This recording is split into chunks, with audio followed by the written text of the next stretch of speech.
राबड़ी आवास के बाहर ही मौजूद है। और जिस तरह से आज जो है 29 जून है और 29 जून को जो है लास्ट नोटिस दिया गया था राबड़ी आवास को खाली कराने को लेकर।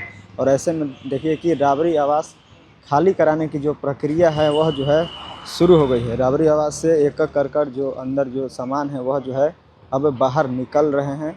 और देखिए कि राबड़ी आवास के बाहर बिल्कुल जिस तरह से जो हलचल हुआ करती थी वह जो है बिल्कुल सन्नाटा है। तो ये राबड़ी आवास के बाहर का हम नज़ारा दिखा रहे हैं कि श्रीमती राबड़ी देवी जिस तरह से कई वर्षों से लालू प्रसाद यादव इस आवास में रहा करते थे। और देखिए कि ऐसे में काफ़ी लंबे समय के बाद 10 सर्कुलर रोड यानी कि राबड़ी आवास अब खाली हो रही है। तो देखिए कि लगातार जिस तरह से सरकार ने भी नोटिस दिया था, कई बार ने जो है सरकार ने नोटिस दिया था राबड़ी आवास को खाली कराने को लेकर।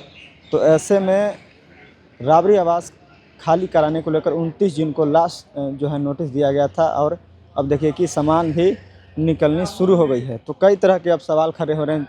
जिस तरह से कहा जाता है कि एक समय था कि बिहार की जो राजनीति थी कहीं ना कहीं लालू राबड़ी आवास से ही जो है तय होती थी। बिहार में क्या कुछ होगा यह जो है यहीं से तय होती थी। और देखिए कि 20 वर्षों के बाद, लगभग काफ़ी लंबे समय हो गए, 20 वर्षों के बाद अब इस आवास को लालू प्रसाद यादव, राबड़ी देवी को, उनके परिवार को छोड़ना होगा। और सरकार ने पहले ही आवंटित कर दिया है 39 हार्डिंग रोड, यानी कि राबड़ी देवी जिस तरह से बिहार विधान परिषद के नेता प्रतिपक्ष हैं तो उस हिसाब से उन्हें इस आवास को खाली करके यानी कि 10 सर्कुलर रोड वाली आवास को खाली करके और नेता प्रतिपक्ष के हिसाब से उन्हें 39 हार्डिंग रोड वाली आवास को आवंटित कर दिया गया है। और देखिए कि हमने पहले भी दिखाया है कि 39 हार्डिंग रोड जो आवास है वो पहले लाल रंग का था, लेकिन अब जो है उसका रंगाई पोताई शुरू हो गया है, साफ़ सफाई भी शुरू हो गई है।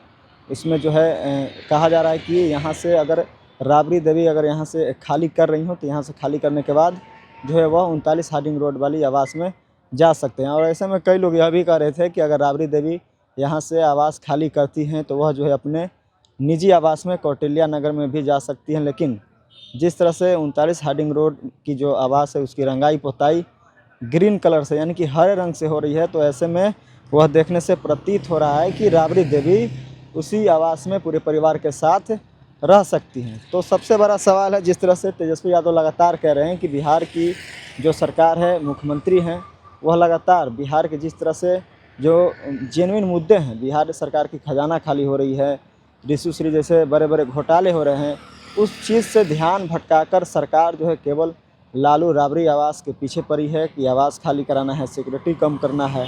तो सरकार जो है मुद्दों को भटका रही है। सरकार यह तय नहीं कर रही है कि जो महिलाओं को जो वादा किया था कि 2 लाख रुपए देंगे, उस वादे पर खरा नहीं उतरी है। सरकार महिलाओं को पैसे दे नहीं रही है, सरकार की खजाना खाली हो रही है। और ऐसे में सरकार केवल बिहार की जनता को मुद्दा भटकाने के लिए लालू और राबड़ी आवास के पीछे पड़ी है, सिक्योरिटी गार्ड के पीछे पड़ी है। तो देखिए कि वह आज अंतिम दिन आ गया, 29 जून को आखिरी मौका दिया गया था राबड़ी आवास खाली कराने को लेकर।